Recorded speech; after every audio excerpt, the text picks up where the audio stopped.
ในเขาที่ดาเดนย้อนเขามาเป็นเขาเป็นแต่กว่าเย้าอันเขาเป็นอย่างนั้นพ่อหมูจักเขาก่อนแต่อันนั้นเขามาเป็นกวนพ่อหมูจักกวนตัวห้ามใจกวนเขามาเป็นผ้าเป็นเน้นพ่อหมูจักผ้าจักเน้นผู้จักเป็นเจ้าฉันเจ้าจ้างเขาก่อนเป็นเจ้าฉันเจ้าจ้างนะเขามาเป็นครูพ่อหมูจักครูก็ห้ามใจครูก็เป็นอาจารย์ห้ามจักอาจารย์ก็ห้ามใจอาจารย์ก็หู้เขาก็หู้เยอะเฮ็ดจับอันที่เขามีไม่เขาจะดูเปลี่ยนกันนั่นก็จะมาแต่มาเยอะมาโนวิญญาติอิติยาติมนุษย์ทอดนะมานอนเขาจะมาโนวิญญาจะหู้จะอันนี้อยู่ในตัวขันธ์ขาของเขาได้เจอมาโนผู้แปลงกรรมมาโนที่ทำมาโนไม่ยาวมาโนวิญญาณว่าเป็นจะอันใหญ่ที่เป็นที่สุดมาโนวิญญาณว่าเป็นโหนาเพิ่นมาโนวิญญาณมานั่นเก่าอันจ้างเพิ่นก็วันก่อนแล้วถูกตีเกินมากอันดีอันให้ไม่ได้เกิดเพราะมาโนวิญญาณนำเกิดกู้ฉู่ก่อนยังให้เกิดอากู้ฉู่ก่อนยังให้เกิดก็อากู้ฉู่เกิดสำเร็จให้ก็เฮ็ดให้เอาสำเร็จให้เอาตัวเฮ็ดอันให้เอาใจเฮ็ดอันให้เอาช่วยเฮ็ดอันให้ก็เอาตัวเฮ็ดอันให้ใจเฮ็ดช่วยเฮ็ดอันให้แล้วดีมือหนังหรือมือหนังกล้องเขาควันอันให้นั่นผลอันให้นั่นมือหนังกล้องเขากัดจับเขาเปล่าติ๊กอภัยร้านก็มาโนวิญญาณนั้นก็วันเกิดขึ้นมาน้ำหนาใจกู้ถูกเหตุการณ์ดีตัวเหตุการณ์ดีช่วยเหตุการณ์ดีแต่เหตุการณ์ดีแล้วไม่ได้เหมือนถือไว้พรผลอาการดีนั่นเมื่อนางหมักล้อนั่นไม่จริงชอบจังหลังโว้ติ๊กกู้กว่าจังเลยก็หมักล้อกับทั้งนั้นผลอันเอาเหตุการณ์ดีนั่นเมื่อนางนั้นเขากว่าจังเลยกว่าทั้งนั้นเขามาเป็นผีก็มาเป็นผีเขากับเป็นชางกับเป็นชางเพราะกับเป็นก้นของมาเป็นก้นอันนั้นห้องว่าผลมานั้นในเมืองไทยเขาเลยจะย่อใจเย็นกว่าย่อควันผีกู้ฉู่ต่างๆย่อเราที่ก้นเท่าปันได้เพราะก้นเท่าปันได้ก้นเท่าก็มีก้นหยอกกายย่อเราที่มือเจ้าเขาว่าเขาเป็นควันเขาก็ปันได้ว่าเขาปันได้เขาเป็นก้นหยอกนะปันได้เขาเฮ็ดก่อปันได้ก้อนเฮ็ดไว้อันได้ก้อนกะว่าปฏิทินมามันได้บามันก้อนได้ก้อนว่าปันได้ไปนี่มีกันนั่งไว้ว่าไปดูหายมันเฮ็ดฉังก้อนนั่นไม่ได้เลยพรดีมากพรอันว่าจริงไม่น่าหือก็ปลอกเจียงแรงแต่สีจู้เจเจโยวิปากกาปัจจัยโยพุทธาจะห่อออกหลักออกตั้งปืนสีจู้เจเจโยห่อว่าเหตุบางรอบตั้งอันเฮ็ดชาทางปองถึงมาผลมาเลยผลมาวิปากกาก็เหตุเจ้าผลเกิดเหตุผลได้เหมือนหนังหื้อเหมือนหนังก้นนั่งนี่ก่อนก้นลืมเอาแบบจำกระจุกบ้างยักจำก็มันเอามือมั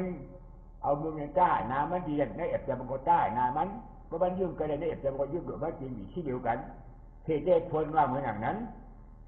อันจะได้เหมือนเจ้าเขาปันได้แล้วเจ้าเขาให้ก่อมันได้เพิ่มให้ก่อมันได้เพราะปองเจียงแรงจ่าแน่จริงอำดูกับย้อนเอาผลที่บุญเจ้าเขาฟันเดียมหรือย้อนเอาก็ให้ก่อมันได้กันอยู่บุญเจ้าเขาปันได้บุญเจ้านั่นก็เมื่อเรามันเหมือนพรดีจะกะเขามันก่อปันได้จะกะก็เยอะแล้วก่อมได้ทุกข้าเจ้าว่าหือจูเจเจโยเหตุยี่ปากาเจเจโยผลทำสองตัวในอิกุปาตานิโรธาซาเอกาและมนาวัตถุกาเอาอารมณ์อารมณะอันเดียวกันเกิดมีที่เดียวกันก็เหตุเกิดก็เย้าก็เหตุเย้ากับผลเกิดขึ้นมาครับเอากำเดียวที่กายเย้าที่ไหนได้เหตุผลได้ที่กายเย้ากันไหนก็ยันเอาได้ง่ายหนาได้หรือให้ฉันกับนั่งให้ย้อนเอามือเจ้าของติ๊กมือเจ้าของปั่นเท้าติ๊กที่ปั่นก่อนนั่งให้ย้อนเอาที่มือเจ้าของติ๊กมือเจ้าของปั่นเท้ากำลังขึ้นบ้านเล็กในที่ปั่นกายเย้านะมันอ่ำเต็มนิ้วนะเหตุผลมาแล้วนะอันพุทธาเจ้าว่าถ้าปีเดียวจะจูชโกในชั้นจูพุทธาเจ้าว่าปันเถอะบานอะไรแล้วก็ขุดท้ายอะไรว่าก็ขุดท้ายนั่นสินยืนก้นขาก้นจ่ายมาปีเมื่อกัน12 ปีมันขาก้นจ่าย12 ปีขี่ปากนะปลายเท้า7 ก็ขาตาย พอมาเป็นชอตาป่านะพุทธาจะว่าถ้าปิโยวิจโคโลโกวินชันตุก็เวียนวางไว้อาจารย์ที่จะหันพี่อยู่ที่สองอันแล้วตาเป็นลองหยุดลองไม่ลองขี่ลองขนตั้งเสียงตั้งหลุมเป็นตะเกียบเลยเกิดได้เดี๋ยวนี้นะ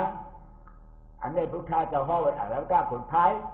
มือเจ้าเหอไปหับฝันควันเขาจะตาให้มาหับควันอันนี้แล้วก็ขนท้ายเพราะว่ามันจัดอาจารย์ที่อยู่ที่ศาสตร์โต๊ะกว่าแล้วควันอันนี้เกิดขึ้นมาพุทธาเจ้าลาดเนี่ยกำเนิดปาจ่ายอภิวันได้สีใจที่จะอุตปาจ่ายยิ่งย่อยพุทธาจำลาดเนี่ยเขาได้เนี่ยจริงน่ะอายุที่ค่าในมือมันติดกวดจิตไปดูวันแดงหมดเขาจะเจ็บขบพอว่าในปีป่ามว่าข้าลูกกัดเข็มน่ะก้อนในตีใจว่าในดูก่อนก็จะเกิดว่าในมันพูดว่ามันมาหันลูกใจมันเจ็บวันลูกก็ตีใจแล้วก็ตีใจแล้วจะมานี่มดลูกข้าจะว่ามือเลยมือมันใจอยู่ในข้าวจ้างเจ็ดวันนั่นก็ดีที่เอาพวกข้าจะเอามากินช้อมก็ดีเฮิรนเพราะว่ากินช้อมก็ดีเฮิรนเนี่ยข้าวจ้างเจ็ดวันเนี่ยอันมามีเขาคือพวกข้าเจ้าท้องเจ้าเหล่าหูละถามจะก้นดิ่งยากที่เจ้าหลิวจ้าถ้าจะถ่ายบุกราพบจะอุปนิเจ็ดจอนันจ้าแต่เจ้าเก่ามาจี้เก่าเนี่ยเจ้าถ่ายบุกรานะเก่าเจ้าเก่าป้ามาจีเขาชอบดีเห็นมันไอ้จางข่าวจางเจ็ดวันพอเจ็ดวันเนี่ยเลยลูกชายป่าบอกฆ่าหลวงสายป้อนสายจีว่าอายุดีฆ่าอายุอาชามันอยู่ปากปลายเท้าผีสายก็ว่าเจ็ดวันสายแล้วเนี่ยถ้าเดี๋ยวเขาจะหักเก่าเจ้าก็ป้ามาหักจิตชอบดีเห็นมันอ่อนตายกว่าในเมืองใจเขาเนี่ยอ่อนกันเฮ็ดพาโกชูก็บอกเขาจะเกาชูได้ไม่ยิงเอาได้ไม่ยิงแค่เป็นของปลอมอันนั้นเป็นญาติเจ้เอาใช้กาถกแล้วร่างกายร่างเจ้าจากสักให้ไว้นั่นเป็นของขาดต้นหยอกอันป่ามกฆ่าลงให้บรรลุก็นั่นเป็นของเจ้อันนั้นเดี๋ยวมาเก่าเปิดกันแล้วนะอันนั้นผู้ฆ่าเจอปาจายีงอนปาจายีงอนบอกว่าเอาพิจิโคของจ้างกินจ้างยังไงไว้ชาปูส่วนเล่นเขาเจ้าอายุดังทุกคำบาลามได้อายุยาวได้ห่างนี้ได้จ้างการกินมีใครมีหนาวมีเงินลองก็ลองยาปลาล่าเลยแห้งใหญ่ปีหญ้าก็ใหญ่แห้งสูงก็ใหญ่แห้งปีหญ้าใหญ่พวกข้าเจ้าบ้านได้อย่างนั้นเขาทำกับเฮ็ดเย็นอันนี้พวกข้าเจ้าลาดฝันเขาทำกับว่าให้เพื่อนได้ก็เขาบอกเสียงไร้เสียเขาหนุนนัดกันเพื่อจิ๊กได้ให้เวลานี่ปลาจ่ายีนอนเอาเป็นจิ๊กโคของปลาจ่ายีมันไม่ใช่ของปลาจ่ายีหนึ่งนั่งเทรัตกาหาหันธรรมอนัตตาเรียกท้องว่าธรรมะปาจายีสองครับเอาเป็นจีโคของเขานั่งได้จริงบอกนั่งเป็นไพ่เหตุไว้บรรพุทธเจ้าอันห้องว่าอามิชาปาจายีในกาอับปาจายีชองเปลือกตัวให้พวกเขาได้เฮ็ดอายุยิ่งยาวปวดหน้าห่างหลีทุกข้าเลยใกล้เย็นเมืองผีเมืองก้นมีทุกข้ารู้ยังยากมีโลกาลักใครด้านหนาวด้านสินปลาแห้งตัวใหญ่ปลาแห้งไปใหญ่ใหญ่ในหาเปิดเนี่ยจะเลยบ้าห้างในพุทธาเจ้าเขาออกของร้านในเปิดกดใจกดแทงจะบอกเก่าเพราะว่าเขาลาดวันเขาจังไรพุทธาจะมานัดสั่งสอนไปมันนี่มันเฮ็ดมันจังไรกินผลกันว่ากินผลยาวนะอันนี้บอกว่าเขาเฮ็ดอยู่ห้ามผู้อ่ำมัวเลยเขาเฮ็ดเป็นอันพิษเขาเปลี่ยนกลเขาเหมือนจะกลก็เขาเป็นกลพิษเขาเปลี่ยนผ้าเปลี่ยนเนียนเขาเหมือนจะผ้าจะเนียนเขาเป็นผ้าเนียนพิษเนาะกำเนิดมาอะไรเขาเป็นคู่นะบอกสามกูรู้อันนั้นออกมาที่เชื้อไฟออกมาเชื้อปีกพี่ฉาล่าออกรับปีกพี่ฉาล่าได้เป็นโรคกาดขี้เลื่อนเลยดูกันวันนั้นขึ้นศิวกาลมหายาปันมันเจ้าว่าศิวกาลเป็นหลานชายบ้านมหายาปันมันเจ้าไปถึงเขาจะคิดว่าอันติด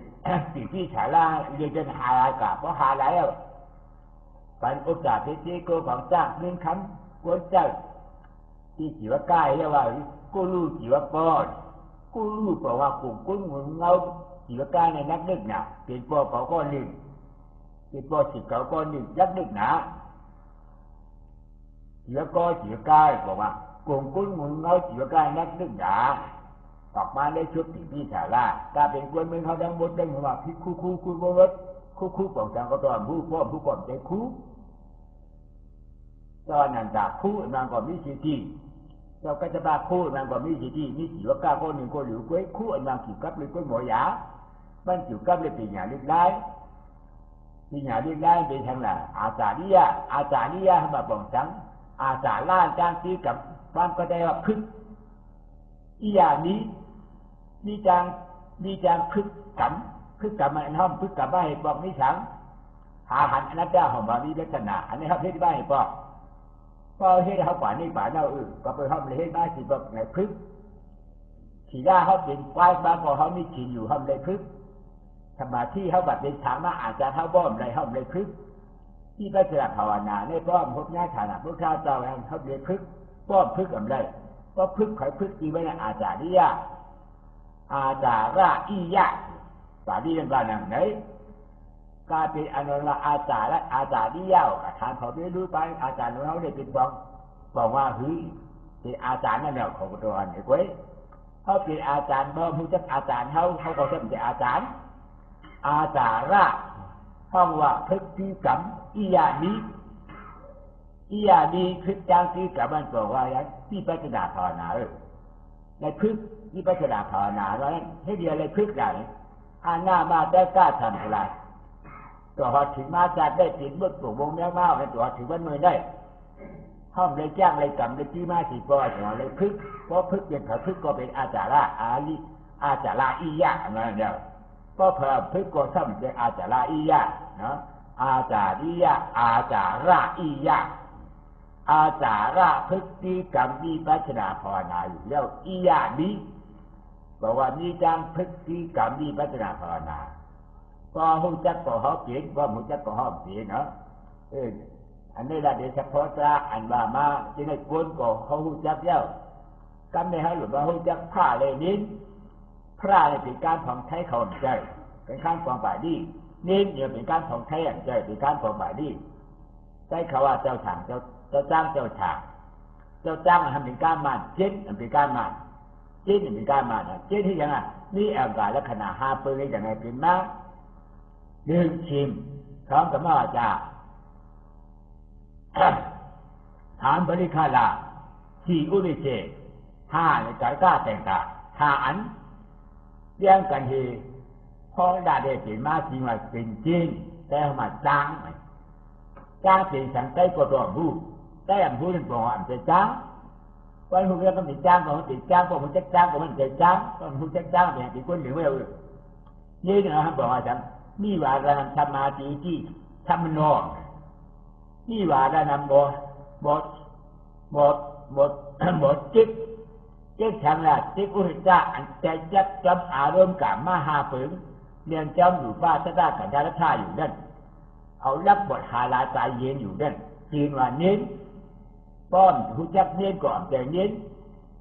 ท่านนั่งให้ด้วยทีวีอยู่แต่ว่าเด็กนี่ว่าหน้าเลยนะแต่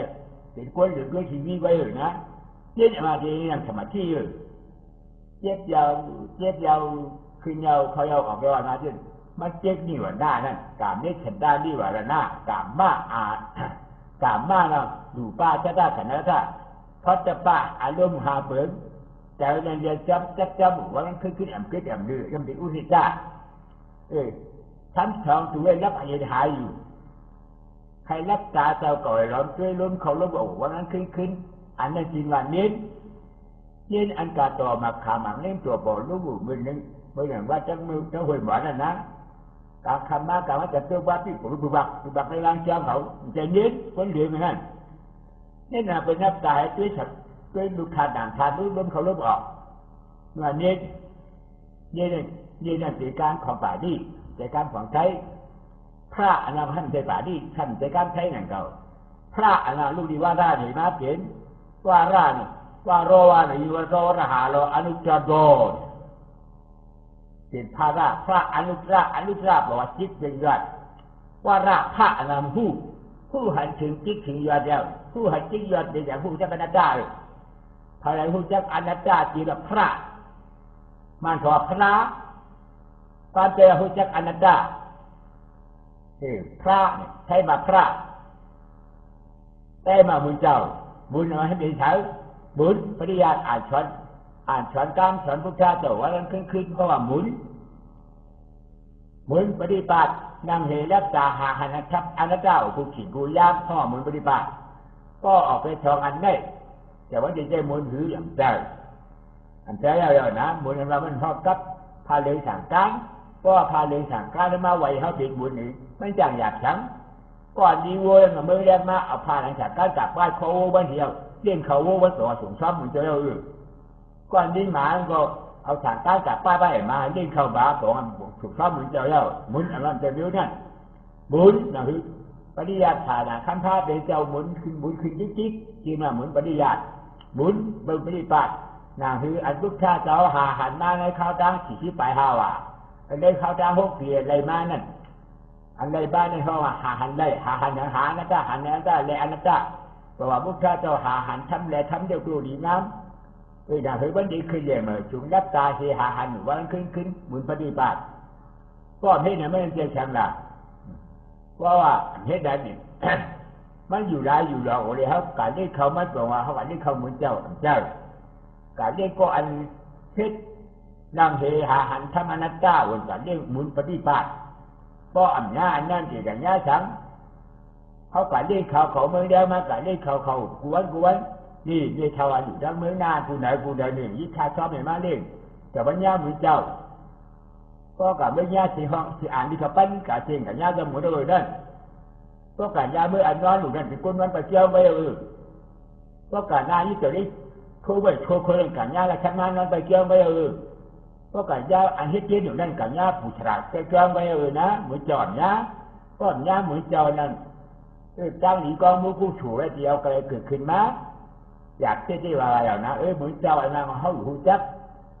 คนก็หูจักเป็นคนหน้าขาวก็หูจักไปได้ขาวหน้าขาวพระดาเปิดว่ะปฏิโจกอะปารีนั่นนอกกระจานมาเฮ็ดปฏิป่าสก้าเหตุการณ์นอกพ้นเฮือนหนึ่งคนเหตุการณ์จังเหตุช่วยเหตุนะเอาลูกเอาหลาน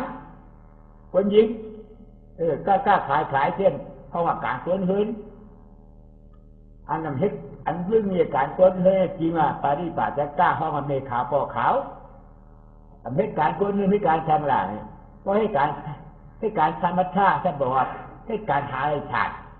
ก็ให้การวิปัสสนาบอกให้การหาอะไรมากก็ให้การทำอะไรจริงว่าปฏิโจกห้องวันเมฆขาวปอกขาวแล้วก็ห้องหูจักท่านเป็นคนขาวถ้าเป็นคนเป็นคู่ขาวไว้คนเป็นคู่ขาวก็อยู่เจ้าไปกินถ้าหมอไปเชียงก็อยู่เถียนมากินยาไปเถียนก็อยู่วันกินยาไปวันเพราะเขาจักปฏิโจกเก้าจริงเขาก็ให้จักปฏิโจกเขาก็ให้จักปฏิโจกเขาไม่จริงเขาพอดีเลยจริงปฏิโจกเพราะปฏิโจกก็ดีเลยกะที่กัดจีเย็นเพราะหูจักปฏิโจกเฮ็ดปฏิโจกถ้ามันเจอปฏิโจกนะปฏิจ่าปาตะก้าเนี่ยใช่แบบปราเปิดห้องจำมันก็ห้องการไม่ปราปากมีการใจนะการอันนี้ห้องป่าดีเกิดการของเขาความของเขาอ่ะก็อันเหตุการณ์นอกการกวนเฮิร์บารีปากเจ็ดผาเป็นปอขาวเมฆขาวพัดทิ้งฉีรากชิบเชดนะพอเขาจะเข้าเดือดเขาจะกำเนิดการเนรเดมาจากการจีเนี่ยจริงเขาเกิดมาเป็นกวนภาษาพุทธะกวนภาษาพุทธะเนี่ยใบเขาดื่มพวกคำผู้จีนี่บอกว่าเอามือเสียไว้พุทธะเอาเสื้อเพียรอดอันนี้พวกคำผู้จีนี่การไม่พอพวกคำจีนี่ธรรมะนั่งให้รับตาหาหันหาหรืออันนั้นทั้งหมดธรรมะเป็นธรรมะผู้จีนี่ทำมาโมที่ทำคำโบจีนี่ก็รับใจหาหันอนัตเจ้านั่นฉันเป็นเท้าชื่อปฏิบัติหน้าผู้ชื่อปฏิบัติหน้าผู้กูสองก็บอกว่าเป็นลูกน้องอาริยะเจ้าก็เป็นลูกน้องอาริยะเจ้าก็ตาธิกาไว้เนี้ยอาริยะเจ้าก็นี้เป็นหือไว้ในเมืองกวนได้ความใจว่ามาลีมาวูลีวูควายลีควายหมาลีหมาแมวลีแมวอาริยะก็ดีไว้เนี้ยอาริยะก็เป็นอนัตตาก็ดีวิญญาอนัตตาก็เลยปัญญาหันทุกท่าก็ดีเรียวิญญาเจ้าหาหันจังหาทำอนัตตาก็ห้อมดีกอดกับวิญญา ป้อมกับว่าญาบอกว่าห้ามใจเขาแล้วในระดับเดมาเนี่ยก็ในระดับเดมาแล้วเขาไว้เหมือนเจ้านะมีกายเหมือนเจ้าในเมืองไทยเนี่ยจริงมีอยู่กายเขาก่อนจะผู้เอาถ่ายหมายจะล้างมันพระเจ้าในเมืองไทยบมาประมาณเนี่ยเป็นคนเมืองไทยมีกายคนพุทธภาษาวันไหนคนพุทธภาษามี50 ล้านพุทธภาษา50 ล้านเป็นพุทธภาษาหนังสือมุดห้ามใจพุทธภาษาประมาณกว่าที่มีอยู่พุทธภาษาประมาณบอกว่าหาหันอนัตตาเป็นพุทธภาษาประมาณพุทธภาษาหนังสือเอาตัวเล็กยันเอชีว่าคนพุทธภาษาคนพุทธภาษาหนังสือออกมาในถ่ายหมายและชาวบ้านเขาเรียกว่าคนพุทธภาษาในเมืองไทยเรามี50 ล้านนี่อันออกมาได้ถ่ายหมายเจ้าอนันตาสักกะบ้ากับพุทธภาษาหาหันธรรมราชานั่นจีมีกายก่อนผู้ไผ่ก้มจิ้มหมกกันในไร่คนพุทธภาษาอันนี้การหน้าเนี่ยที่เขาว่าคนไว้พุทธะคนไว้ธรรมะไว้สังฆะสังฆะนี่2สังฆะปรมัตถะสังฆะเลยสมุติสังฆะปรมัตถะสังฆะบอกว่าอัมลิลายคายขึ้นกับกามาเป็นปรมัตถ์นะปรมาตเหมือนเจ้าปรมาตหมุนจ้างปรมาตเจ้าถางบอกว่าไหนก็ไม่ทำมุกที่สังฆาปีนไปปุดได้ค่ายกากามาอัมมานำกึ้งจ้างปีนไปจ้างไล่จ้างค่ายอันนี้ที่มันแบบทำมุกที่ห้องต่างเอาให้หื้อหนึ่งละ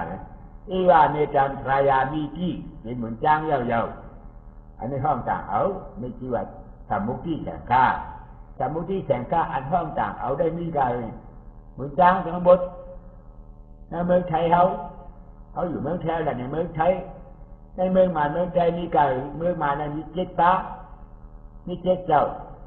เหมือนจ้างอันนั้นก็มี7 จ้างเจ้าถังว่ามี7 ถังนายเขามี6 ปอกในเมืองไทยอันก็มีกายเจ้าถังก็7 ถังเจ้าจ้างก็7 จ้างนายเขามี6 ปอกในเมืองไทยเนี่ยมีกายเหมือนจ้างมี6 ปอก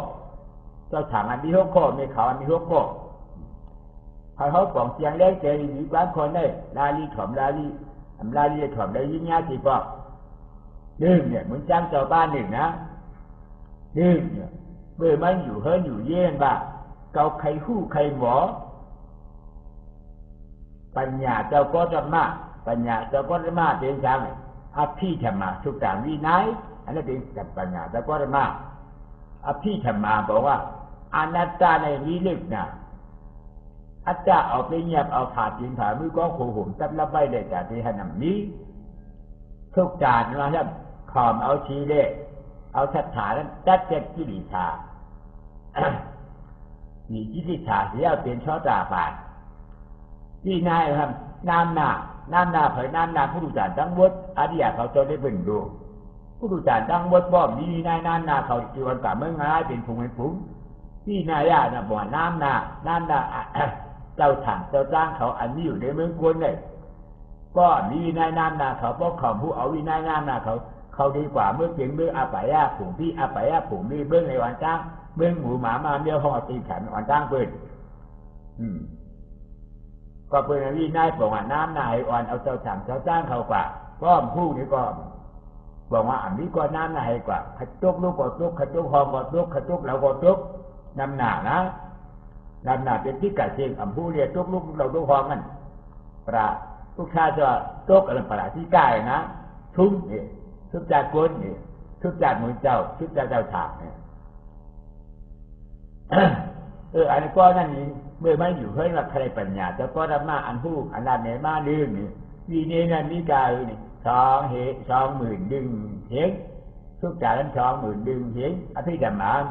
ให้42,000เห็นผมทำจังหมดจังพิษนี่อยู่กาย84,000เห็นใครได้ปัญญาแต่ก็ธรรมะอันนั้นเสียเลยเว้ยวางเปลี่ยนโกเปลี่ยนเมเปลี่ยนปีเปลี่ยนน้องเปลี่ยนลูกเปลี่ยนนี้เสียมาลุงพาเลยทางการขาดเป็นจ้างเป็นชานี่ก่อนนะต้องอีดี2ก่อนยังครับใครออกปุ้นรุ่นระดับทำสลัดทุกข้าตายเกิดเดี๋ยวนี้อิ่มหนามือหนาแล้วเปลี่ยนก้นเนี่ยพอเปลี่ยนก้นจิ๊กจิ๊กดีอยู่กำหนึ่งเปลี่ยนหมากำหนึ่งเปลี่ยนไก่กำหนึ่งเปลี่ยนเจ็ดเจ้าเลยหมาหบยากันเป็นหมาเจ้าเลยก้นหบยากันเป็นก้นเจ้าเลยแมวหบยาเป็นแมวเจ้าเลยวัวขันกับหบยาวัวเป็นวัวเจ้าเลยควายกับหบยาควายเป็นควาย ดีโกหนาจะรู้กันได้นะแต่ด้านที่ใช้แต่อุตส่าห์นักอุตส่าห์จะเอาเป็นเรื่องเป็นพระอาจารย์นะแต่เก่าจะพวกผิวก่อนหนึ่งมันมูหันอันได้เสียวใครออกป้นหนาตายเกิดลงได้นั่นก็เปลี่ยนลูกเปลี่ยนดีเปลี่ยนเห็นเปลี่ยนยี่เปลี่ยนปีเปลี่ยนน้องเปลี่ยนที่เปลี่ยนจ่าเสียมานูพาเลยค่ะการติดจ้างเอาเป็นฉากนะก็เป็นคนยิ่งเป็นนายขาวนี่นะสองก็ที่ถามนั่นอยู่เฮ้ยเนี่ยนะถามเนี่ยอยู่เฮ้ยเนี่ยหาเล่จ้องเล่นี้อยากนะเล่จิตการจริงหาเป็นคนเฮ็ดลูกเล่นลูกล้อเป็นคนเฮ็ดผู้แข่งเดินนอนหูค้อนนำได้อยู่เมืองแรกมาก็ลูกกว่าให้กาสนกาหน้ากาข้ากาขายก้อนกาหักกาขายกาให้ไทยให้สุริยหน้าก็อมได้กินก็ใจว่าเมื่ออยู่ได้อยู่หลอกให้กินดีนุ่มดีเมืองแรกมาแล้วเลยเป็นมือชุกโขงเปลี่ยนว่าฝันเท่าไอ้กินโจหนาใช่ว่าได้เลยว่าลูกได้กินโจอำได้ยิบอำได้คุกอำได้เรียกอำได้หักอำได้หามอะไรอย่างมีด้วยว่าได้เผื่อในการพอที่เด็กน้องก็มันจะถามเขาอยู่เผื่อในมาว่าฝันกินใครได้กินโจใครกินโจใครกินดีอำได้เฮ็ดบัดท่านพาท่านโผล่เหนือเมืองแดงมานายเขาได้ยิบข้าวนี่บ้านส่งว่างมันกินโจหนาคันอันนั่นเสียวเลยใครกินโจอำได้เฮ็ดคือเฮ็ดอยากที่อะไรกินมาให้เป็นหมุนจ้างเจ้าทางพร้อมหลายก็นะสี่ก็นะถามก่อนเนาะใครบอกปัญญาจะก็มาใครพูดจากรู้ค่าใครกินโจมาถามก็ยาวที่นะเมื่อมันอยู่เฮิรนอยู่เย่กันทั้งพิษก็เป็นนี่พิษนี้ก็เป็นนี่พิษนี่ยิ่งพิษลุกพิษดังเป็นกอบเกี่ยวกับดูมันกอบเกี่ยวกับดูเบิ้งอันนั้นพิษกฎหมายอุปติขุนกายามายาเพียนมาปลายเม็ดแตกศาสนาเอาพาเลี้ยงฉางการเรียนเรื่องนุ่งไว้ก็ที่สี่เนาะถ้าเป็นขี้ยาขี้เจ้าขี้หลอกขี้ร้องก็เช่นฐานกันอันนี้ปีนี้เนาะอันนี้จีเป็นดีอีกมาโนนพาเลี้ยงฉางการเฮ็ดเป็นจ้างเป็นฉางก็พบเรื่องอยู่เลยกินเขาหลายพักกายเป็นเสียความตั้งหนังมีจู่เก่าเฮ็ดกินเฮ็ดอ้างเฮ็ดหลักธรรมะโกทางแจมดีเทียขายกินเขาหลายพักกายเป็นเสียแล้วมีจริตเป็นมาเรียนเขากาพักกอมเลยขี่กาเขากอมเลยขี่ทำให้การเลยเงินอยู่รวยกินของหลายไปในหอมตั้งบักตั้งนี้คำมองเฮ็ดฉุดคำมองเฮ็ดไทยคำมองเฮ็ดน้ากินเขาหลายพักกายเป็นอันนี้ให้ชุดเขาสิวจากเมืองใจเขาจะมีน้ำหนักอาทิตย์หน้าก็มีน้ำหนักเมื่อกูบอกกูจะเปลี่ยนหลวงหน้ามันมีเรื่องปีให้เขาเป็นปากสองปากอันนั้นตัวจิตเขาหลายถ้ากลายไปในความร่างมามีเจ้าเก่าเขาก็กำเนิดครับมีในเมืองแถวเนี่ย6 ป้าเจ้าถางก็6 ป้าเจ้าจ้างก็6 ป้านายข่าว6 ก็มีในเมืองแถวเนี่ย6 ก็เองก็เลยที่นำสีได้ขึ้นบนตัวกำเนิดเมืองแก่บอกว่าแทงเจ็ดก็โกเลยกะให้ชิดกะจิกยี่มันไปมาดูพาเลยฉางการให้ฉางให้จ้างในเมืองมันทำให้เจ็ดก็อย่างเก่าโกเลยกะให้ชิดกะจิกใจจิกยางถ้าไปให้จ้างให้ทางเมืองมันเมืองใจมีเจ็ดก็เมืองไทยเนี่ยมี6 ก็นะก็วันถามเหมือนเจ้าในเมืองไทยเอาเนี่ยนี่กาหรือก็เหมือนที่ว่ามี6 ก็ในเมืองไทยมีกาหรือก็เหมือนที่ว่ามี7 ก็กูเขาเนี่ยการคนเนี่ยพิธาพิษก็มันพิเดียมันแต่ว่ากูเป็นกูจะให้ทานทีราแล้วในเมืองมาเขาหนาเหมือนเจ้าเขามีกายเหมือนเจ้าเหมือนเจ้าถามยี่7 ก็ที่7ได้กูเลยให้ชิดกับชิดมันกับชิดยางชิดใจเลยไปให้เหมือนเจ้าเหมือนจ้างต้องอยู่เนาะ7 ก็เนาะก็ในนาการเขา7 ก็แดงเป็นหิวไว้1 ก็1ได้เมื่ออยู่เฮิรนอยู่ยี่ใครไล่ปีญาจ้างหูจ้างหมอเจ้าก็จะมาหนุนพาเลยฉางการเป็นฉางเป็นจ้างก็ว่าการคำมา6 มองแล้วหน้าโมทัสสะภะคะวะโตอะระหะโตสัมมาสัมพุทธัสสะว่าแล้วนะทัสสะภะคะวะโตเจ้าผู้อุหมุน6 ปามีมาเต็มดีอะระหะโตยิบอาระธามาเพียรได้ไปกี่ถ้าเห็น5 ปากเชยหมดกว่าแล้วธรรมาธรรมุทอดขึ้นเป็นเจ้าผู้หาหันทำอนัตตาเย้าดูดีงามเย้า หน้าโบเขาคาไว้จะเฮายาวเพราะไว้ยาวนี่การในคนไข้ไม่กลางวันอันนั้นว่ากลางวันฝนลิ้นนางเอรักตายคนไข้จิ๊กต่อถึงเกามองชิดมองจากร้อนบ่ว่าเมืองเรียนมาขี่บ้องทำลูกมาแทงบ่ลูกมาเอาว่านาโมดัชชาซากะอาทาโตธรรมาสัมพุทธะที่นั่นว่ามามือไก่ไว้พุทธะธรรมะสังฆาสัมเจ้าเย้าท่านกับคนไข้พอหกมองมาเย้าที่อันเป็นมาฉงช้อมนั่นจริงป้าเอาปากเจ้าก็ไว้กะหาคุ้มช้อมที่เห็นไปบ้าฉงช้อมมันก็กะยุบเขยมาวังเรียกมาให้กินข้าวกลางเหนือบ่กินยาวเขาเย้านี่ที่เอาป้าเพกะซื้อเสียจำมามันกาสอนกาอ่านธรรมะสัมพุทธะมาทุดังอภิวาทิยะภาชีธรรมอภิธรรมดาแสงคามกล่าวอากาศสอนอยู่ดังไหนที่ปานาอาจารย์ครูว่ามันอันนี้คนก่อนในห้องว่าคนใครหมอเป็นใครไล่เป็นยาจ้างหูจ้างหมอเจ้าก็ดำมากวันขึ้นอ่ำขึ้นอ่ำดีมาในห้องว่าหมุนปฏิญาณหมุนจ้างปฏิญาณหมุนฉางปฏิญาณหมุนเจ้าปฏิญาณยาวๆนะก่อนในก็เลยแต่วันนี้ก่อนในจะแก้หนาแล้วนะก็เลยกันนี่เขาเนี่ยก้อนนี่ก็จ่ายแล้วจำไหมครับก้อนนี่ฉันมาใครออกป้นมือสัตว์วัตถุฆ่าทานใจหนาสัตว์วัตถุฆ่าเลยหนึ่งที่อันอำในทุกฆ่าทานใจตายเกิดได้จริงถือไว้สองชั้นติกาตั้งเช่นเดิมสามชั้นติกาเอาชั้นที่เล็กกว่าฉี่ดีกว่าเข้าเลยฉิงเลยห้าติกาจอมเพลินคัดใจเลยหาโกอันหันหาก็อันรู้จักเฉพาะลักษณะที่กัดยินเพราะว่านี่ปาดหาเฉพาะลักษณะก็อันหันตั้งมันดีกว่า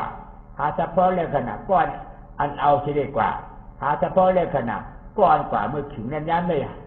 ที่ได้หันมาถ้ามากาซ้อมก้อนนั่นบอกว่ากว่าซ้อมก้อนนั่นก็เป็นก้อนนั่นเป็นก้อนนั่นจริงบอกว่าหาหันอนัตตะบอกว่าปฏิปาทหมุนปฏิปาทหมุนเจ้านั่นก็เป็นหมุนเจ้าปฏิปาทหมุนจ้างนั่นก็เป็นหมุนจ้างปฏิบัติเจ้าฉางนั่นก็เป็นหมุนปฏิบัตินายเขานั่นก็เป็นหมุนปฏิบัติหมุนบอกว่าหาปฏิบัติที่ฉายนะครับพระเป็นเจ้าขึ้นใหญ่เมื่อสูงวันขึ้นอับดื้อห้องว่าหมุนยาวก็กาเลยจะหกทุบยาวอะไรเงี้ยสองเจ้าที่เขาสองเจ้าในที่แจ้งหนาเลยนะเผยเลยเงี้ยก็มีโฮมมีจุ๊บจ้ามันเอาถ้าไม่ขึ้นเขาจีก็เนาะก็เรื่องนี้ใครกินดีดุงดีนอนดีอยู่เฮิร์นอยู่ยิ่งท่านท่าช้อนผลหาเลี้ยงลูกเลี้ยงนี้ก็ขันใจหนาขันเป็นเบิ่งเลี้ยงมาหน้าเขาเฉยชาติมาวังไปดีกันนั่งเฮกินเอาง่ายเลยกินโจรใครกินโจรใครกินดีใครนอนดีมาดวงพาเลยฉันการงานมันเฮ็ดฉันหล่ะได้การงานมันเฮ็ดฉันเขาว่าอะไรเนี่ยย่างอยู่นะย่างอยู่ได้มือกับบานมืออยู่ได้เพราะการเหนือลูกมาเนี่ยหกบ้องเจ็ดบ้องบางทีบางป้าก็แปดบ้องอย่างนี้ลูกเพราะลูกบ้ากับคู่ใบพาเป็นเจ้าเอ๋มากินข้าวก็กินข้าวกับไปทีวีด้วยทีวีอันมันก็ตัวก้อนหลุดเลยมามีที่เขาหลายทับลายเป็นหาตั้งมามีกับเฮ็ดแบบทำมาให้จูเฮ็ดแบบเฮ็ดตู้จัดเฮ็ดเจียเฮ็ดอังขาสองก็เหมือนกันกันเลยได้เขาสี่ก้อนเหมือนกันบดก็ว่าการว่าจิตเขาเย้าเนี่ยทำขึ้นเล่นหนังเก่านอนวันพอเรามาลูกบ้านด้วยทีวีเอากายมันหลุดเฮ็ดเฮ็ดเจียเฮ็ดอังเฮ็ดจูเฮ็ดแบบเฮ็ดตู้เฮ็ดเรื่องสมาธิพายิบมียิบเข็มเฮ็ดฉวนได้ให้งาฉวนเข่าเขะได้เขาขี่ก้อนเป็นอย่างมดดึงก็แค่กินจ่อก็เลยกินจ่อมันปล่อยเอาท้องก้อนนี่จะจ้างทิศปล่อยพูดจะจ้างทิศมันก่อนปล่อยเอาถามก็อันเป็นขี้จ่อขี้ยาขี้แล้วผ่านก็ได้ก็เลยมากินดื่มก็มันปล่อยเอาขี้ก็อันใครกินของลายเป็นความตามหมักมีมันก็กินแล้วกะเฮ็ดฉวนนี่ไทยเฮ็ดนะกะหาเฮ็ดเนี่ยพันไม่พันดอกจัดกะปิญญามันบอกมันเฮ็ดกินเฮ็ดอังก็อันใครเลยให้กินของลายเฮ็ดกะมันนี่ได้เขาจีก็ได้จริงเผยกะพวกเครื่องยาบอกว่าอันเจ้าบุญก็มันเฮ็ดรักษามาบอกว่าเป็นบุญรักษามาก็มันวันบอกว่าอายนอนวัน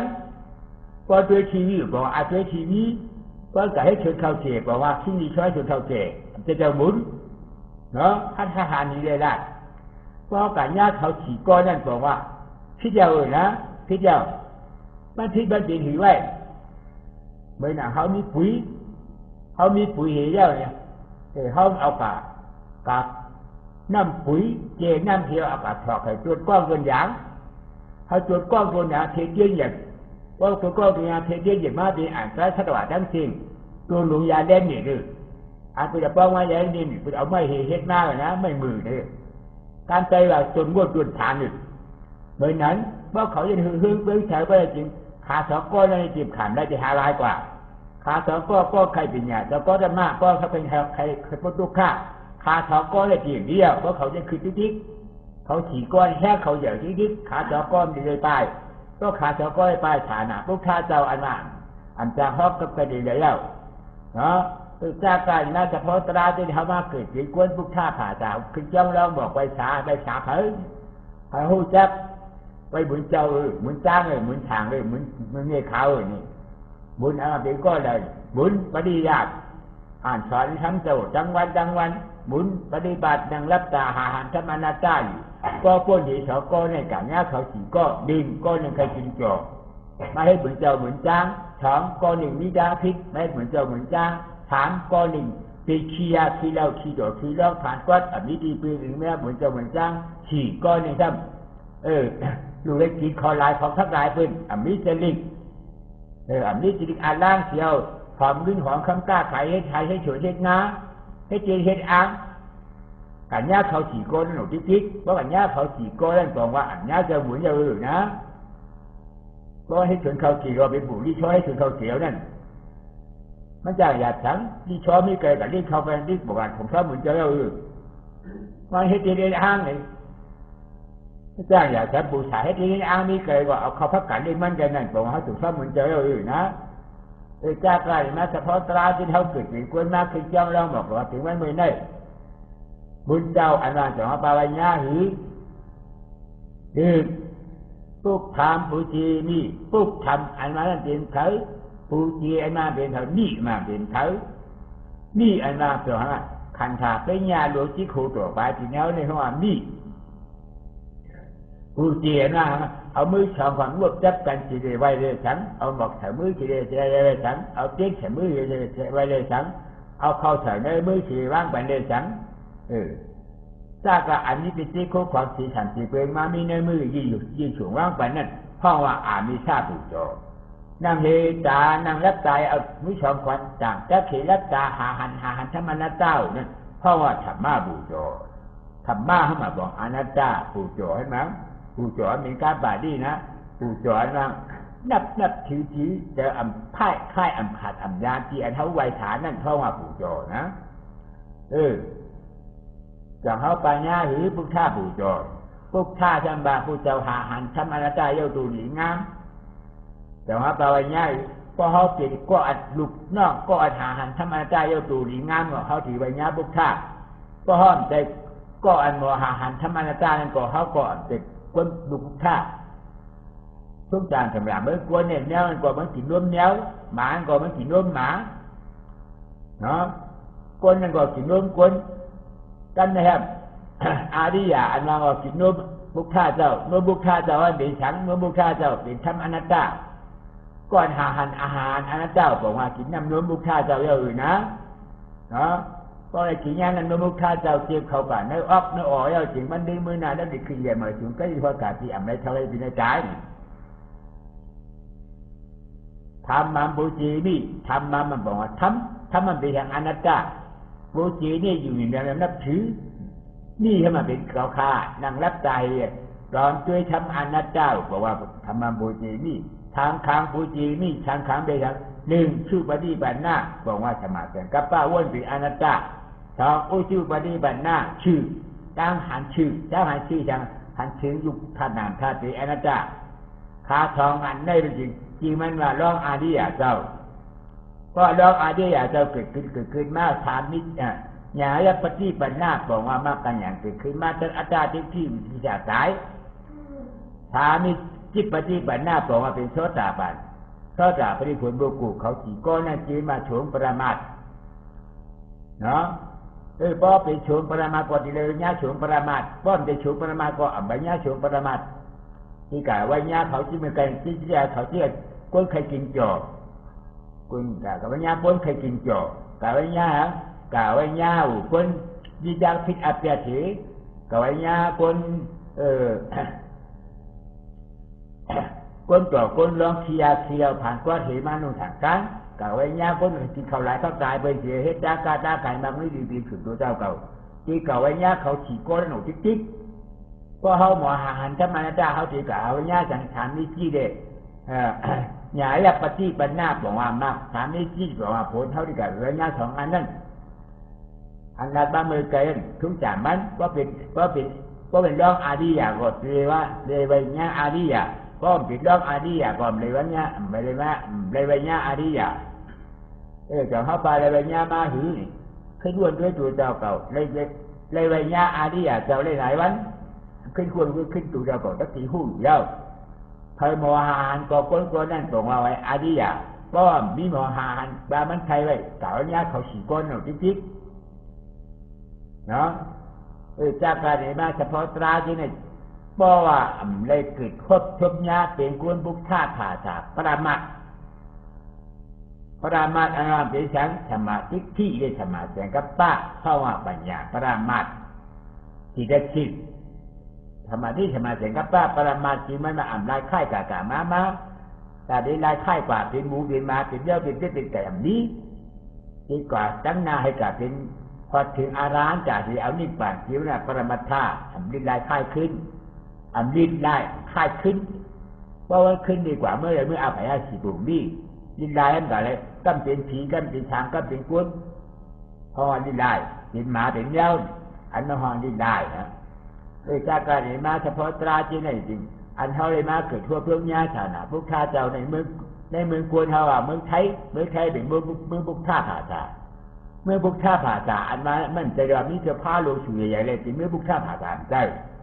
มีกองมือโลชูใหญ่ที่หนังเบื้องบ้านสุรภูมิเห็นบุกท่าผ่าตาก่อนได้นี่เจ้าถามเจ้าจ้างนำหนาเลยเป็นเมื่อบุกท่าผ่าตาก่อนได้นะ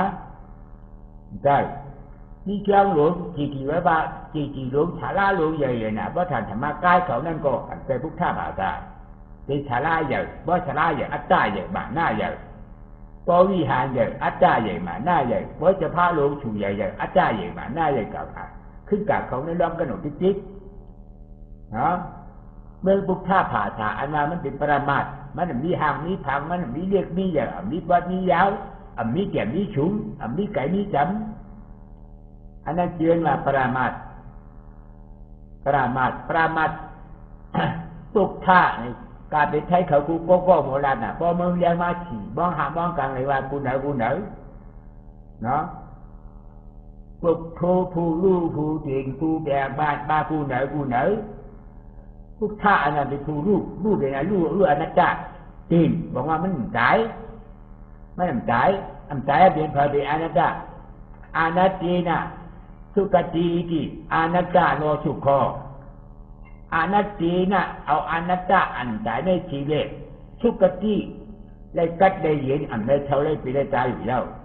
จี้กับมือมันเอาอนัตตาในเหตุได้กัดได้เห็นพอถึงที่อันเป็นอันเท่าอันใจอยู่ที่ไหนเลยอนัตตาโนสุขโขอนัตตาเนี่ยเป็นเหตุทุกขานี่ไปก็เปลี่ยนยาวเนี่ยในทางพุทธศาสนานะใครหมอหาหันทำอันนี้ก็มาเป็นกวนพุทธศาสนาอันมาเมื่อไกลนั่นเอากวนในท่านนั้นธรรมะนี่ธรรมะแต่จะมาแต่กับป้า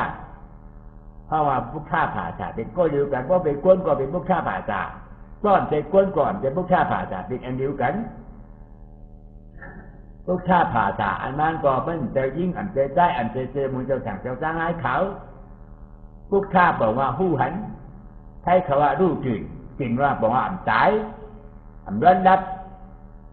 อันตายอันร้อนรับเต้นหูจังหันเป็นอันเดียวกันเพราะอันตายอันร้อนรับก็ดีเลยหูจริงเลยนี่อันหูอันหันก็ตายเอานั้นรับบุกก็อันหูอันหันแบบนี้เพราะอันหูมันนี้ก็เป็นพุทธะเนาะพอเลยมาได้ปัญญาสร้างหูด้านหันอันนี้มันก็เป็นคนลูกต้องกับพุทธะแล้วพุทธะเจ้าอยู่แล้วมันจะอยู่ไปนั่นเนาะจังไรเฉพาะตราที่นี่จึงเพราะห้ามปิดบุกท่าป่าจะเขาก็หมอไว้ก็หมอไว้เนี่ยไม่ไหนไว้เมื่อไกลลาดีมาแล้วนะไว้ไม่ไหนไว้อันหยาบย้ายคานเจน่ะสีไว้ได้จริงนี่ นี่ทางไว้ธรรมะปูจาธรรมะไว้ธรรมะทำไว้ธรรมะได้จริงท่านที่ได้เป็นอาจารย์มาอาจารย์ดิยะอาจารย์ราเลยอียะมาโหงพร้อมจำกันห้องว่าอาจารย์ดิยะมาออกอียะให้เป็นอาจารย์ดิยะอาจารย์ราว่าพึกอียะนี้พึกตีกรรมมีจังพึกตีกรรมห้องว่าอาจารย์พึกตีกรรมนะพึกตีกรรมสมัยกับตาให้อะไรพึกขีล่านั่นก็เขาเปลี่ยนวัวเปลี่ยนควายมาเขามีเมากูจัดเป็นวัวก็มีชินขีล่าเป็นควายมีชินขีล่าเป็นจ้างเป็นทางเขาเจนก็มีชินขีล่าบดมีชื่อมีแมวมีชินขีล่าสีเช่นบนเขางูเขาตัวกินตัวใจไปมีชินขีล่าสีเช่นตัวกิริยาหมายพาตั้งเชียงตั้งบนมีชินขีล่าเช่นบดมันได้พึกชินขีล่าแล้วนะสมาธิในพึกข้านอาจารย์เป็นอาจารย์ล่าอียาใช่สมาธินั่นให้เหี่ยมในพึกล่ะเขากินฉางมาในกูจัดก็ไผ่ตีใบร่างกันผ่าข้าวตั้งตีเมืองมาแขนหนึ่งนะก็หาราข่าวเงาลือหลังนี้เลยนี่ไว้หลายอันหนึ่งในมือกันผ่าตีดูเดียวข้าวตั้งแขนกับแขนตีมือทีโลอันเปิดกันผ่าโลกาเลยมาห้องบอกว่าแขนตีไผ่ตีไม่ร่างกันผ่าเป็นไผ่ยาวคือตีปวดไผ่ไม่ร่างกันผ่าเนี่ยเข้าใจเลยหาหันได้ปิดหาปัญญาหันปัญญาได้อัปปนาสมาธิปิดฌานเตียมือหลุดเมืองช้างสู้เดียดานปู่บุญเดียป้นไผ่ใหม่มาปืนเผาห้องเข่าในข้าวตาเห็นแขนสีก็ไม่มาแทงข้าวตาหันเห็นสีเนี่ยจะบุกทะเจ้าหมอหาหันธรรมนัตตาลูกจิตนั่นจะเกิดขึ้นมาในการผ่าโลกาในแล้วในข้าวตาเห็นสีเจ้าก็หลัดไม่ก็หลัดเจ้าก็เห็นจะบุกทะไม่ก็เห็นจะบุกทะมีหนักคนเบิ้งใจเขานั่นน่ะเขาก็ให้เจ้าเนี่ยเขาก็ให้เจ้าเนี่ยกำลังชื่อก็หาลายหายหลอกปากกับเนี่ยเขาเลยก็บูน่าจะบุกท่าที่เกิดได้ก็กล้าปีกวนให้กับผาได้เขาก็ให้จะบุกท่าปลอมให้จะบุกท่าปลอมก็เปลี่ยนมาบุกท่าหาลายกับอำนาจอำนาจเลยเขาทางเห็นสีกันได้ครับมาแทงฉีดถามจะแก้ว่าที่เนี่ยจะแก้นะบอกว่าจะแก้ว่าฉีดกูหนึ่งจับจะมาปวงสูงบนนี่นะจับตัวกระบอกตรงนั้นติดโจไว้แล้วจับกันหนึ่งได้กี่อันเอามาให้อันเดียวกันเสียก็เปลี่ยนพร้อมน้ำจีเป็นมาจะแก้วดีที่เกิดจะให้มาข้าวจ้างปากสีจะแก้วดีคุณลวงอันอุปเปิลหรือกับขาล้อก็ลงสี่คุณต้องออกทั้งจ้างให้จีปล่อยเอาข้าวจ้างปากสีบางกะลาทุกขมาข้าวจ้างคิดสองสีได้บางกะลาทุกสีปล่อยเอาเขาก็หามังกรไม่ก็หามังกรนี่เป็นอะไรใครก็ตัวผู้ครับเพราะว่าครูพักวันมาเรียนกี่เป็นมังกรครับเพราะว่าลูกบุญจ้าพองให้เป็นมังกรครับเพราะว่าลูกคู่มาเหมือนนี้เหมือนเห็นเป็นมังกรครับเพราะว่าเอาผู้เหมือนนี้เหมือนเป็นมังกรครับเพราะว่าเคยเห็นเหมือนเหมือนเจ้าเหมือนเป็นมังกรอ่อนกันปั้นกว่าข้าวจ้างที่ชมที่ลุ้นกันเนี่ยโมดีอะโมนี่มาคำว่าโมการแปลว่าฮึนะโมนั่นเป็นการหมันเป็นการป่าดีนี่ละนี่ละมาบอกเอาที่กับเอาจ้างอยากเพื่อขายใจเกิดขึ้นมาแล้วข้าวจ้างเช่นปีนัสวัสดิ์ทัดทานหาที่กับจ้างเพื่อโอนอ่อนขายใจที่เกิดเราที่เกิดข้าวจ้างเช่นปีโฮมโกลาหาล่านี่กากายวิสีโกลาหาล่าในโกลาหาล่าพระนั่นบริจักก็เหนือเชียงเลยเดี๋ยวอะไรจีบอกกว้างหน่อยอันนี้จีนจีนจ้าเราเวลามาจีนเขาหกทุบยามาแล้วมือกำผ่าที่ดูเขาเป็นทางม้าก้อยกูก็หมาแมวอันนี้อยู่ที่จ้องเกี่ยวกับลูกมือทางลงมาเตะทางอันมาบอลจ่ายทางผู้ดูจ่ายมันดีกว่าไปเลยทางจ่ายอันเดินช้างทางจ่ายอันเดินผีทางจ่ายทางปากนิ่งจ่ายมาเป็นคนหนึ่งก็กับเมืองอาไปได้สี่ปุ่มเบื้องหมูหมามาเนี่ยเกาชิดปลายก็นะผีกับเปลี่ยนได้ทางขึ้นเป็นทางขึ้นได้ก้นใจน่ะก้นใจกับเมืองอับขึ้นเป็นก้นหนึ่งปากได้มีหนึ่งก็กาไปได้สี่ปุ่มมีเนี่ยเกาชิดปลายก็นะผีน่ะผีใจก้อนหนึ่งมาเป็นก้นชิดจัดมันกว่าเมืองไอไปได้สี่ปุ่มนี่ท่านเก่าปากจัดที่ไหนดีขึ้นนะ มันกลับกันก็น่านี่ที่อยู่ด้านชัตวาทั้งบนให้เป็นอาปายาสีภูมิอาปายาสีชัตวานำอาปายาสีทำชาติฉัมอุปจติบุคชัตวาไหนกาเป็นชัตวาอันนี้อยู่ในกันหาล้อกาเนี่ยเพิ่นเขาเป็นกันอาปายาสีภูมิเขาหาเชมาอยู่เมืองกวนบอกเขามานอนเฮือนแขกจังเมืองมันเขาหอเจจังเมืองไทยเขาหงแหลมจังเมืองไทยมาเฮือนแขกก็หอบมีการเงินไปเฮือนแขกเขาเกิดขึ้นมือเฮือนเขาเป็นอาปายาสีภูมิการนอนอยู่หงแหลมหรือเมืองจริงเหมือนจัดเราจะคิดพุ่นก่อพ่อมิ่งไปกับหงแหลมเปิดจะหงแหลมดึกเพราะเดี๋ยวขึ้นมาเฮือนมันไปเฮือนค้าก่อนขึ้นมาเฮือนค้ามันเนาะชัตตวานำอาปายะภูมิยังจีหัมชาติฉัมอุเบจตีชัตตวานะเป็นชัตตวาบอกว่าเจ็ด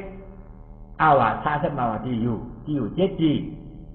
อันนี้อยู่ได้ที่อยู่เจ็ดจีนั่นที่เขาชัตตวาพวกข้าเจ้าก็เป็นชัตตวาตัวหนึ่งอย่างเก่าสถานีพวกเราเป็นชัตตวาตัวหนึ่งอย่างเก่าชัตตวาเนี่ยมันเทียบเห็นได้มาหลายอันหนึ่งเนี่ย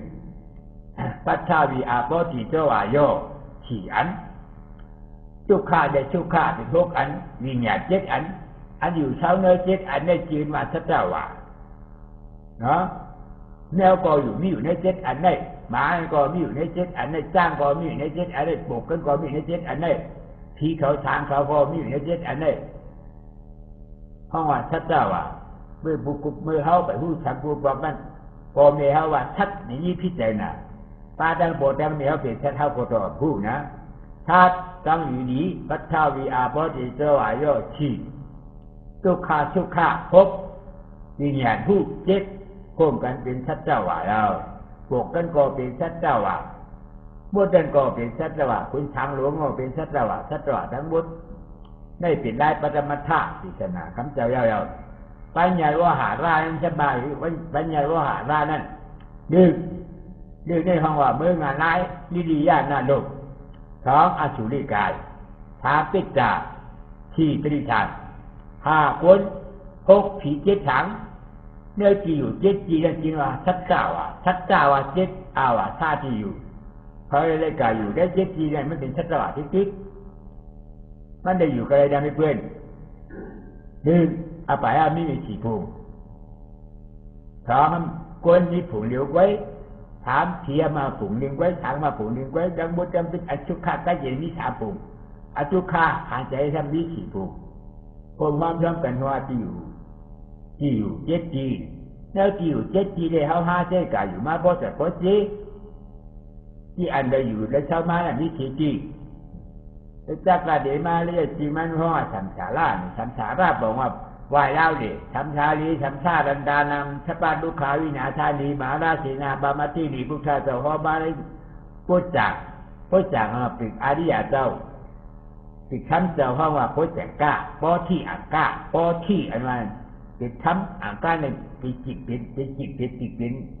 นมือมันเดี๋ยวนี้เจ็ดเปลืองถ้าเจ็ดเปลืองเนี่ยทำชาลีทำอันนั้นบอกว่าสายเราเกิดทาอันนั้นกาเลยมากามาจอมตายเลยเกิดแล้วตายอันมาดังนั้นก็ตายเกิดมาตั้งนานทีตายเราเกิดกาจีนว่าทำขาร่างปากกว่าดังนามาดังลูกดังหลังมาเขาตายเกิดมาตั้งนานทีตายเกิดกาดังจีนห้อสังสารานั้นทุกชาเจ้าว่าเฮ้ยแต่ดีว่าพ้นตายเกิดถ้าปาทุกขาวินาธานีเป็นทุกข้าขานใจหลวงอยากผิดขานใจชีได้มีฉันเดียวินาธานีนั่นเอาเป็นเหตุร้ายแล้วเกิดแล้วตายเหตุบังเกิดฉันเป็นอัตตานั่นเพราะว่าวินาธานีเอาเป็นเหตุทั้งเหตุสังสาราตายเกิดได้เป็นแล้วเป็นอัตตาก็ออกเป็นอัตตาบอกว่าวินาธานีออกเป็นพวกที่จ่าผู้ดีงามๆยาวๆผู้ว่ามันเป็นอนัตตาเอา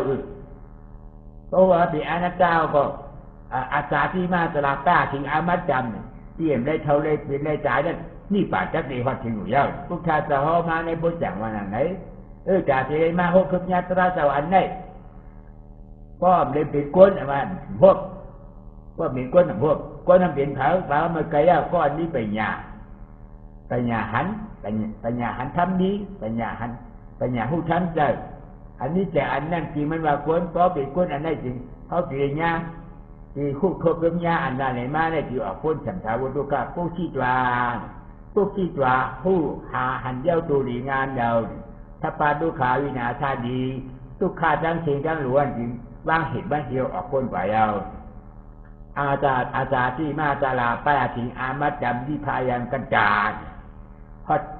อาจารย์ทิ้งบอกว่าเจชันจีอาจารย์ลาบอกว่าเจ้าอาไปอาทิงบอกว่าใครอ่ำหนาวอามัดจำบอกว่าสายกัจจาหอทิ้งปะกัจจาหอทิ้งกับที่มุกจ้ามนำที่อ่ำเล็กเท่าไรเป็นอาจารย์เป็นนี่ปั่นกัดยี่ยาวนะพอเขามาเป็นกวนเขาเรียกเป็นกับเป็นกวนคนได้พอเขาเป็นกวนเขาเป็นมาเป็นเย้าอยู่มาอันมาบอกว่าซ้ำเย้าอันมาบอกว่าซ้ำโมหีนะสิชานาโยนิถ้าที่ซ้ำอุปิสติเอาโมหะบอกว่าอัมพูซ้ำอัมพูอามิอาณาจักรอัมหันซ้ำอัมหันเรียกเป็นอาณาจักรที่มาโมหะเอาโมหะสีเรศสิชานาโยนินะจีพันหนึ่งโมหะเนี่ยเป็นจีพันหนึ่งจีพันเขาจีฉานนั้นบอกว่าทั้งขวางกว่าตรีกัจฉติเอดีดาที่ตรีฉานนั้นตรีบอกว่าขางกัจฉติบอกว่ากว่าตรีฉานนั้นที่ว่าตรีฉานขวางลงกว่าจันลงกว่าเพียงเขาเนี่ยขวางลงกว่าเพียงมาหนังเดี๋ยววัวควายเขาขวางกว่าเอาตัวยาวมันกลับบอกว่าตรีฉานก็ว่าทำเจียมผู้ทำนี่หัดบอกว่าโมหะนั่นมันสิจีพันสังเกตเพื่อตรีฉาน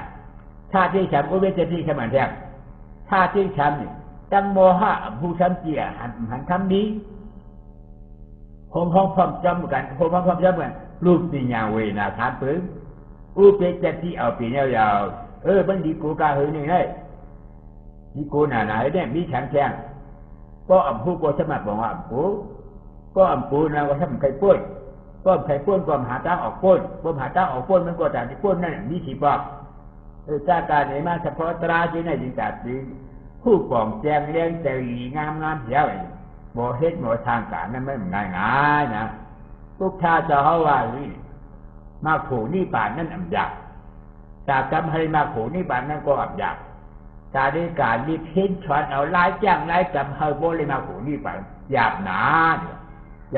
นะที่หยาบหนาทุกชาจะเขาเนี่ยอำได้รีบเห็นชวนเอาที่เลยมาได้อยากคือทุกข้าการจะหางมันเจ้ามีอย่างนี้ทำหรือยังดีนะยอมทุกที่ค้างบ้านผู้ชิดก็เพื่อว่าวิธีเรียบเพ่งชวนเอาเลยอยากหนาเนี่ยผู้ชายจะว่าตากำนั่นเจียมอยากตาเลยก่อนอยากตากำนั่นนั่งในรักตายตัวที่เคยรู้ตาที่มาหูบ่องเสียงแล้วแต่กำนี่ได้ด้วยนี่เจ็บเปลี่ยนเลยไม่เปลี่ยนเลยกัดเปลี่ยนเลยตาที่หูมาหูอันนี้อยากหนานะอยากหนาตัวเจ้าเขาหกทุกง่ายเลยว่าความเพราะว่าตาเลยตากำเจียมอยากตาหูอยากตาหูฉันละก็มีหูก็มีงานตีงานออกไปฮับคนโลกาเขาว่าออกลูกค้าจะเริ่มมาสัมปติชานาละฮับพ้องเอาควันฉันสวนมีอยู่ก็จะไปเรียกห้องนั่นจริงว่าสัมปติชานาก็มีก็มีสัมปติชานาคนอันนั้นผู้จัดสัมปติชานาแต่อันนั่นเขาว่านี่มันผู้จัดเป็นรูปผู้จัดให้ลิเจ็บกว่ามันผู้ดาวกันผู้สัมปติชนะอันอื่นปืนอยู่เนื้อปืนจริงอยู่เนื้อเพราะว่าวัตถุยุบอันนั้นจริงๆมันว่าสัมปติชนะการของเขาว่าฮับช่างละฮับเอาการสั่งสอนอ่อนดีในเพราะว่าสัมปติแช่งอันดีฮับเอาการสั่งสอนจากที่เฮ็ดมือเฮ็ดให้เพราะว่าสัมปติแช่งอันให้พอมีสัมปติแช่งอันดีฮับเอาการสั่งสอนอันดีเขาทิ้งว่าตีกวนบุกท่าผาสายอยู่กับห้างเอาก็เป็นกวนบุกท่าผาสายเอาจริงนี่ปั่นก็จริงเนี่ยหมู่ย้อนให้ฉันมันที่ปั่นอันนั้นเป็นจ้างกวนบุกท่าผาสายเขาฝ่ายเอารู้มันเป็นจ้างกวนมาบุกท่าผาสายกากวนบุกท่าผาสายอันนี้เรื่องกับผาล้อกาเลยกว่านี่ปั่นก็จริงมุดก็เป็นกวนบุกท่าผาสายปรามาทมันดีกว่านี่ปั่น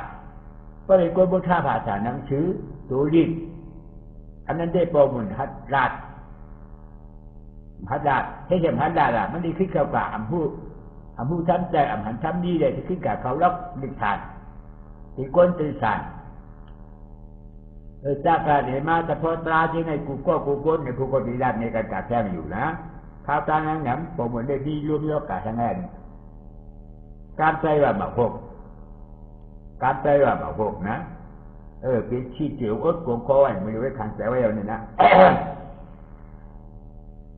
นึกตัวมองเด็กกินไปอย่ามันหลุดสองปอบแต่จากการเห็นมาที่ในกูก็กูก้นอย่าหลงอย่าลืมเฮียhơi mỏเอาthời khó ai hiểu hơi mỏ khay nhẹ lúc nhẹ làn nhẹ chỉ nhẹ ra tháo của cô cuốn quốc tha cho quốc thọ có thiệp thămทุกข้าเจตาสมมุติยาเจตานิโรธาจากมรรคเจตานั่นเขาหู้เย้าโมหะหันทั้งเจ้าเก่าเย้าก็เทียมตีเขาเงื่อนเขาจี้เขาจัดเขาก่อนมาเรียกหลูลุ่มนาเขานั่นให้ใจกับลาดไปมันหายมันบอกให้มันแน่สีกำตาตามฉันบุคคาเจ้าที่หนึ่งนะก่อนจ้างชุดหลักฐานกับบุกจอบ่เจียมฉันสาวทุกข้าตายเกิดลงในเข้ามาออกก้นกว่าเย้าเข้ามาออกก้นไก่เย้าก็ลูกหลานเจ้าจัดพี่น้องเขาเจ้าอันมาเรื่องหลูลุ่มนาเขาเนี่ยข้าใจกับลาดปัญชรกันเขาให้เขามาออกก้นเจียงเขาบุกจอบ่เจียมอิงนอเตรียมจริงโนตรียมนะเพราะว่าอาไปยาสิผูมีเข้ามาคำป้นกับเป็นชอตาบันเทกระกันเย้าอันที่เจจัดจินเจ้าเขาเดินชิงดังหลวงให้เขามาคำอาไปยาสิผูมีดีกว่าพอถึงชุกาที่กัจจีเหมือนเขาสิครับคัดจะเฮริกหาลาหาสอนเขาในเป็นการของสัมพุทธเจ้าเขากินได้จัดทึกจะไว้ฉี่ได้เธอได้ในลูกน้องเจ้าอันจะรู้เรื่องเจ้าก็ปื้มเข้าใจเขาเลยป้าลูกน้องพุทธเจ้าก็เผยหักออกบ้านคนให้มันเป็นลูกน้องพุทธเจ้าเป็นจิตใจพุทธเจ้ายาวไปจ้ากามาเจ้าเขาเนี่ยเป็นจิตใจพุทธเจ้ากูก็อย่ารู้อย่าลืมเดียวที่เขาน้องเขาเจ้าเลยมาถมไม้ยี่ให้บอกใครดัดเนี่ยเขาให้บอกแต่เผยมัน